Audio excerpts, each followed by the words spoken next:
नमस्कार दोस्तों, ये वीडियो जो अभी आप देख रहे थे दिल्ली के इंद्रलोक इलाके में सड़क पर नमाज पढ़ते वक्त का है, जिसे लेकर एक दारोगा ने मना किया और नहीं मानने के बाद उसने नमाजियों के साथ अभद्रता की, जिसे किसी कीमत पर जायज़ नहीं ठहराया जा सकता। होता क्या है कि जिसे कानून का रखवाला समझा जाता है वो लात मारने जैसे कदम उठाकर पूरे कानून का ठेकेदार बन जाता है, और दारोगा का ये कदम किसी भी सभ्य समाज के लिए एक कलंक की तरह है, जिसे किसी कीमत पर कोई भी सही नहीं ठहरा सकता। खैर, पूरे मामले में दारोगा को सस्पेंड कर दिया गया है, लेकिन इस घटना या समस्या का ज़्यादा जिक्र करने से बेहतर है कि हम आपके समक्ष इसके सॉल्यूशन पर बात करें।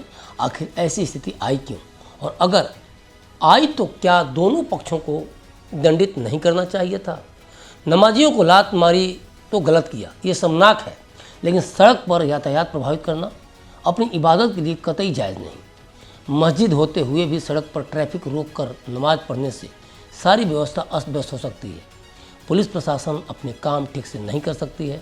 उन रास्तों से आने जाने वाले या गुजरने वाले लोगों के साथ तनाव की स्थिति भी बन सकती है। और बात सिर्फ नमाज की ही नहीं, ऐसी कोई भी धार्मिक यात्रा हो, चाहे वो कांवड़ यात्रा हो या जगराता या फिर कुछ और, अगर पुलिस या प्रशासन के बिना कोई भी इस तरह से सड़क पर इनका संचालन कर रहा है तो उसे कतई जायज़ नहीं ठहराया जा सकता और उसके खिलाफ कड़ी कार्रवाई होनी ही चाहिए। हिंदू हो या मुसलमान, बस इस देश के वासी हैं और उन्हें समझना चाहिए कि इस देश में सबको अपना धर्म निभाने की स्वतंत्रता है, लेकिन आप बाकी लोगों की आवाजाही थोड़ी ही बाधित करेंगे। मंदिर या मस्जिद इसलिए बनाए गए हैं कि आप पूजा या नमाज उस धार्मिक स्थल पर करें, उसके बाहर नहीं। हाल ही में गुरुग्राम में भी सड़कों पर नमाज अदा करने को लेकर बवाल हुआ था, जिसमें गुरुग्राम पुलिस को काफ़ी फजीहत की सामना भी करना पड़ा था। गुरुग्राम में इस मुद्दे पर कई दिनों तक ज़बरदस्त हंगामा भी देखा गया। नमाज के विरोध में अन्य धर्म के लोगों ने भी सड़कों पर उतरकर अपने धार्मिक आयोजन शुरू कर दिए थे, जिसके बाद हरियाणा सरकार को सख्त निर्णय लेना पड़ा। पश्चिम बंगाल हो या केरल या फिर तमिलनाडु, उत्तर प्रदेश या फिर मध्य प्रदेश, इन राज्यों से भी सड़कों पर सामूहिक नमाज पढ़ने की तस्वीर आए दिन सामने आती रहती है। और बात भारत की ही नहीं, विश्व के इस्लामिक देशों में भी, यूरोपीय देशों में भी सड़कों पर नमाज को लेकर काफ़ी बवाल हुआ और उसके बाद कई सख्त नियम भी बने। ये बड़ा सवाल है कि भारत की सड़कों पर नमाज अदा करते मुसलमानों की तरह देश का बहुसंख्यक हिंदू समाज या अन्य धर्मों को मानने वाले भी सड़कों पर प्रार्थना करने लगें, तब क्या होगा? भारत में हिंदू, मुस्लिम, सिख, ईसाई, बौद्ध, जैन, पारसी सहित 7 अलग अलग धर्मों को मानने वाले लोग हैं। बात देवताओं की मान्यता को लेकर करें तो हमारे देश में कुल 33 करोड़ देवी देवता हैं। 33 कोटि देवी देवताओं में 8 वसु, 11 रुद्र, 12 आदित्य, इंद्र और प्रजापति शामिल हैं। जरा सोचिए, अगर हर दिन के हिसाब से भी हम एक समय फिक्स कर दें और बोल दें कि उस पर्टिकुलर टाइम पर आपको सड़कों पर प्रार्थना करने का मौका दिया जाएगा, तो क्या 24 घंटे में भी सभी की पूजा अर्चना हो पाएगी? तो फिर हम सड़कों पर कब चलेंगे? किसी को हार्ट अटैक आ गया हो या कोई मेडिकल इमरजेंसी आ गई हो तो उसका क्या होगा? बच्चे स्कूल कैसे जाएंगे? दूध की सप्लाई कैसे होगी? अगर ये विकराल समस्या है तो फिर क्यों और किस कानून के अंतर्गत नमाजियों को सड़क पर प्रार्थना की छूट दी जानी चाहिए? और फिर अगर कोई सड़क पर नमाज पढ़ेगा तो क्या पुलिस और प्रशासन तनाव से नहीं गुजरेगी?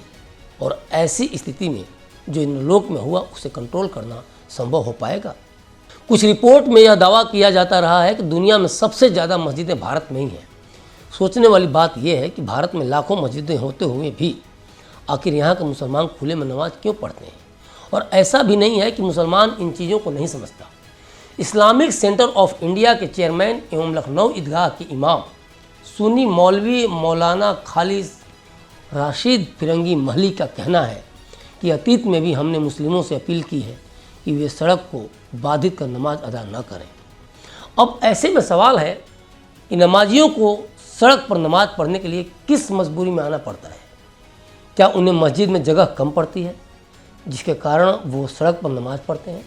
और सच में ये वजह है तो क्यों नहीं स्कूल के मैदान, पार्क, सार्वजनिक स्थल, पंचायत या पार्किंग की छत या फिर तमाम उन जगहों को अलॉट कर दिया जाए जहाँ ना किसी को कोई तकलीफ़ हो और ना ही नमाजियों को कोई परेशानी। मगर सड़क को रोकना तो किसी कीमत पर उचित नहीं है।